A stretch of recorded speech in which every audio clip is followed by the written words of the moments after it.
ඔන්න ඉතින් short video එකක් දාලා ඔයගලන් අවුස්සලා අන්තිමේට මට පොඩි මැසේජස් එනවා මේකේ හරියට බ්ලොග් එකක් කරලා දාන්න කියලා. ඔන්න ඒ නිසා අපි දැම්මා මේ පාර ක්‍රිස්මස් එකට අපි ගිය අවානි කළුතර රිසෝට් එක.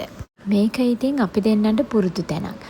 මොකද අපි මැරි කරලා අවානි රිසෝට් එකට තමයි හනිමුන් ආවේ. වාහනයෙන් බැස්ස ගමන් මේ එන්ට්‍රන්ස් එක දිගේ තමයි අපිට ඇතුළට යන්න තියෙන්නේ. මේ තියෙන්නේ අපි 4 දෙනාට හම්බෙච්ච අපේ ෆැමිලි රූම් එක. එන්ට්‍රන්ස් එක ගාම තියෙනවා ඊගොල්ලන්ගේ වොෂ් රූම් එක.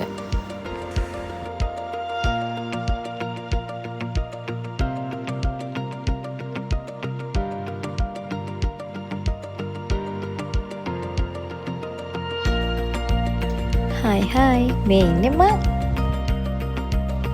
මේක තමයි අපි 4 දෙනාම නිදාගත්ත අපේ බෙඩ් එක.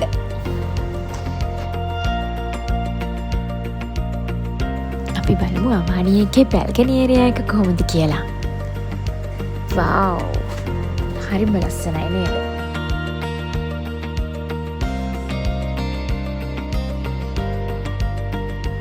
එයාලගේ ඉන්ටීරියර් ඩිසයින්ස් එහෙමත් හරිම ලස්සනයි. පහුවෙන්දා උදේම ඉතින් පූල් එකේ තමයි අපේ දෙන්නට ඉතින් පූල් එකක් තියෙනවා දැක්කහම ඉතින් වතුර නටනවට වැඩිය වෙන දෙයක් නෑනේ.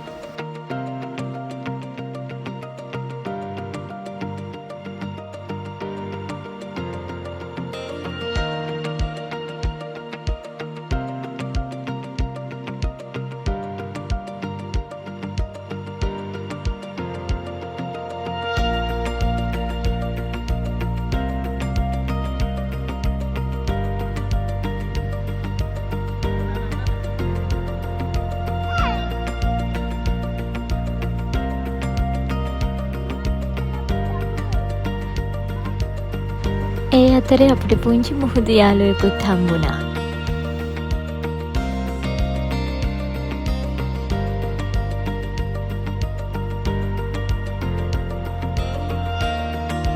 ඒ තමයි සප්‍රතුකට සනී එක්ක මගේ පුංචි පැටව දෙන්න.